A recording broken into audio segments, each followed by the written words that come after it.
it's Matt Widgery from FramedPlanet.com. Welcome to episode 1 of the Framed Planet podcast and YouTube show. So this is a brand new series, and it is basically a amalgamation of the articles that are on the website, the stuff that's on the YouTube channel, and this new format, which is going to be an audio format so that you can also listen to it in the car or going for a run or a cycle ride. And the idea is that wherever you are in the world and whatever you're doing, there will hopefully be a convenient way for you to consume the news, reviews, entertainment and information that is Framed Planet. So let's get cracking and delve into what's going on in today's show. So first of all, we have a review of a new film from Gary Vaynerchuk called Hard Work and Patience. This isn't something that was specifically designed for photographers, but it spoke to me certainly in the way that I work as a photographer and also as a businessman, and it was something that I wanted to share with everybody else in the photography community because I think it has some relevance there and could be something of inspiration to many people out there, and perhaps introduce some people to Gary Vaynerchuk if they don't already know who he is. Next up, we will be looking at a report from the Civil Aviation Authority, who have reported that there have been 7 near misses between passenger jets and drones in the UK, and looking at the ways that perhaps technology might be a way to combat some of this obvious danger in the near future. We will also be looking at the Jeb Bush Photoshop scandal and trying to unpick some of the layers of that particular photo mystery and figuring out what really went on in that now infamous campaign poster. And finally, we'll be taking a look at the iPhone 6 Plus. Apple have, of course, announced that they are going to be offering free repairs on affected iPhone 6 cameras. So if you are like Chase Jarvis into your iPhoneography and you have been noticing that you've been getting blurry photos, it might not actually be your fault. It might be the phone. So we'll be giving you information about that, and also how to get in touch with Apple and get that sorted out. So first up, we're going to be having a look at a film called Hard Work and Patience by Gary Vaynerchuk.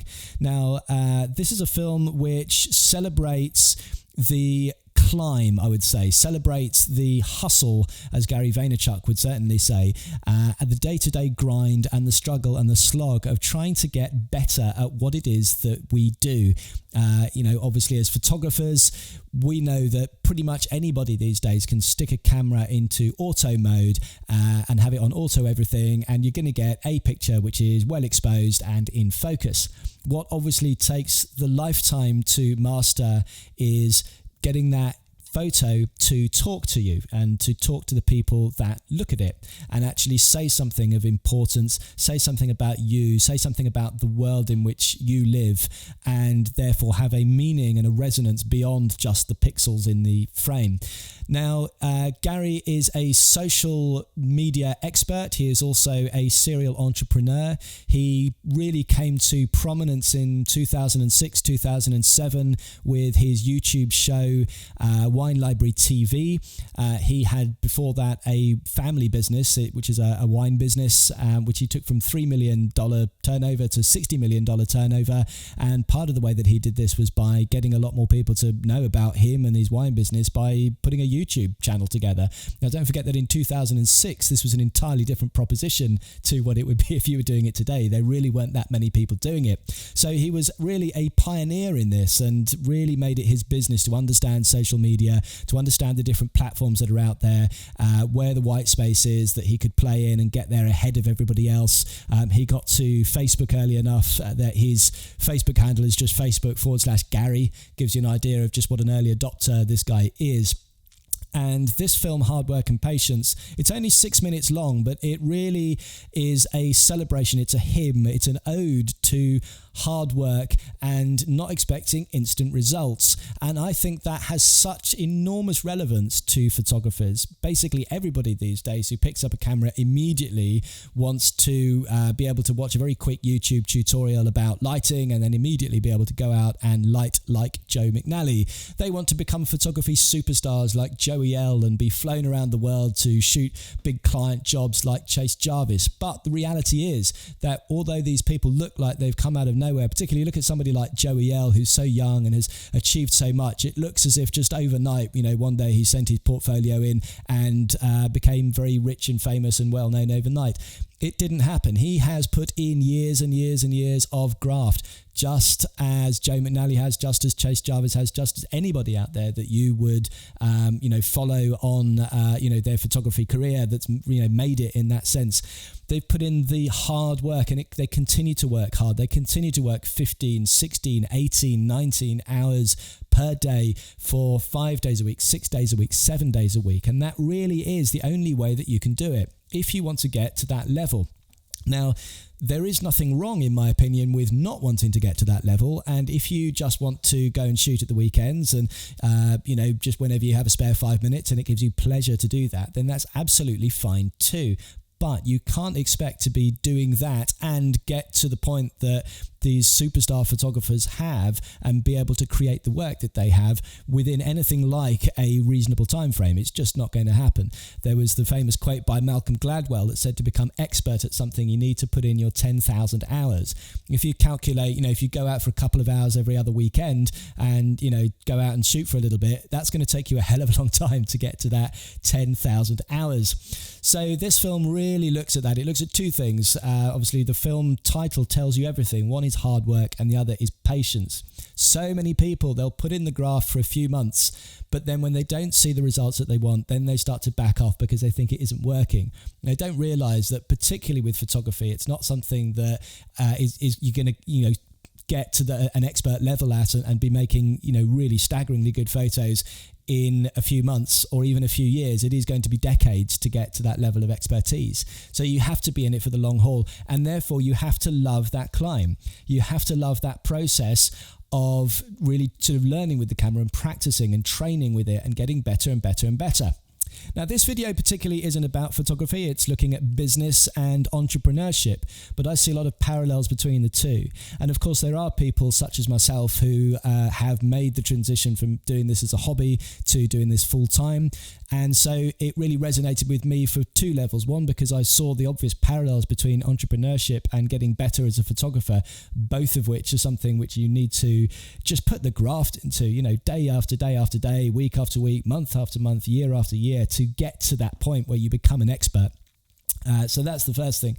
The second thing is that you really need to have the patience to understand that, as you get tired and as you get sort of to the point where some things seem like they're just taking forever to click, you need to stick with it because it isn't something that is going to happen overnight for you. You need to build up slowly. And, certainly what I've seen with my business is that, it kind of like it'll go along, in a pretty much flat line, then it'll kind of jump up for a little bit and then it'll stay at that level for a bit and it'll seem like ages, but then it'll kind of jump up to the next little level. And that's just been the case, since I've been doing this for nearly 2 years now, that it's just kind of been going up in incremental levels. But if you look at it kind of from the day-to-day perspective, it really doesn't look like, much is growing very fast. But then when you look back over the last year or 2 years, it really looks like it has definitely moved, the needle has moved. And that's encouraging. But where I know where I want to be in the next 20 years and so and 50 years, if I'm still around in my 80s, I definitely want to still be taking pictures, and I know where I want to be, so I'm in it for the long haul. And I think this is a brilliant video for anybody who's got 6 minutes, that's all it is, to check out on the website and have a little bit of inspiration about patience and graft. Next up, we have a story. This is this thing that the Civil Aviation Authority, which is basically the authority in the UK that governs aircraft movements and aircraft controls here. They have reported that there have been 7 near misses between passenger jets and drones. This is staggering. In one incident, an Airbus A320 wing passed just 6 meters, which is only 20 feet or so, from a drone that was hovering at Heathrow Airport. I mean, how that thing got into the airspace at Heathrow, I don't know. What kind of idiot would fly their drone into the airspace of, arguably one of the busiest airports on the planet? Who knows? But it is, of course, possible that this was just an amateur who lost control of the drone and it just got away from them. And I think this is something that we're seeing more and more because these are now hobbyist drones. They're pretty cheap. You don't have to have any experience or any money to go and get these things these days. You can go and get one for not much cash. And so that's the barrier to entry really has gone. It's no longer just trained professionals who are using these on film sets. These are people that are just going and getting them and having a bit of fun.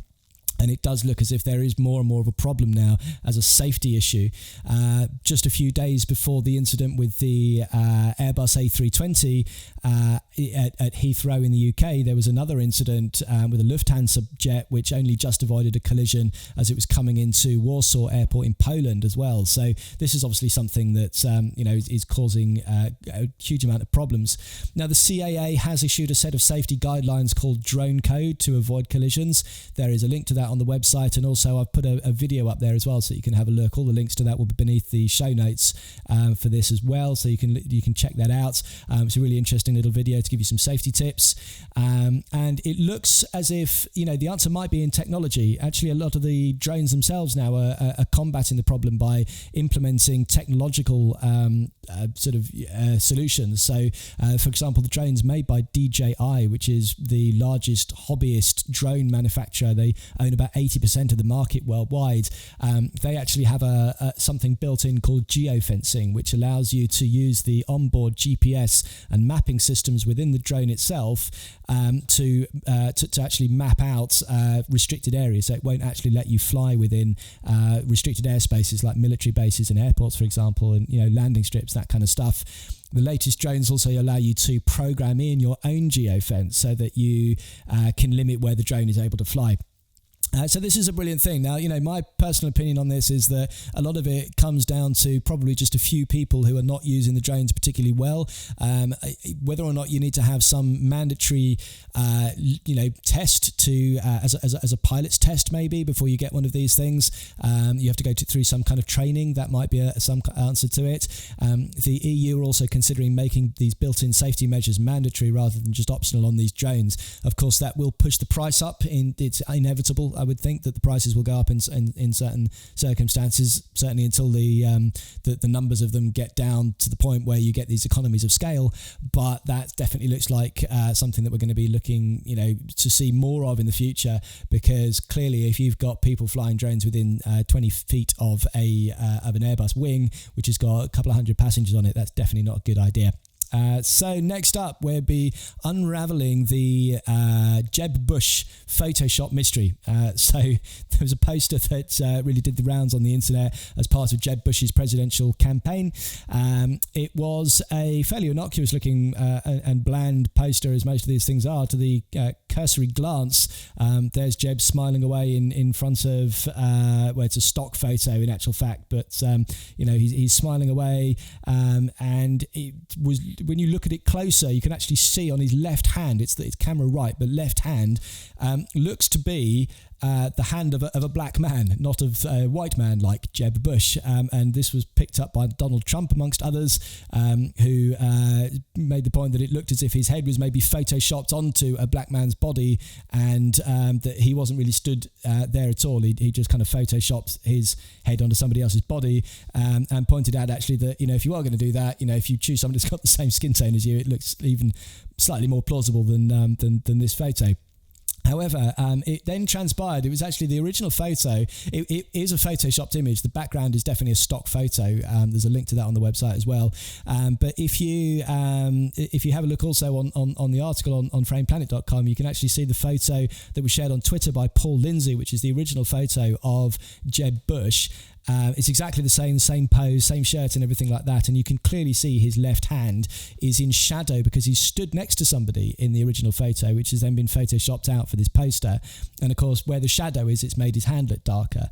Now, this does look as if it's been exacerbated when it got onto the poster. The contrast levels do appear to have been boosted, which would account for some of this. And it's also possible that the file was saved with a different color profile, because as a poster, it's possible it was meant for print. And so, it's my guess that it might have been then saved out maybe as CMYK, where it was originally in sRGB or something like that. So it does look as if that color shift has gone to more of like a dark chocolatey brown rather than a pale brown, which you'd normally expect to see with Caucasian skin in shadow. But it definitely looks, sort of very strange, and somebody definitely should have fixed that by lightening it up before it went to print, because it does look very weird indeed, as if he's had some sort of weird hand graft, and it's a bit mismatched. So that's that. But it does look at least as if that is his body.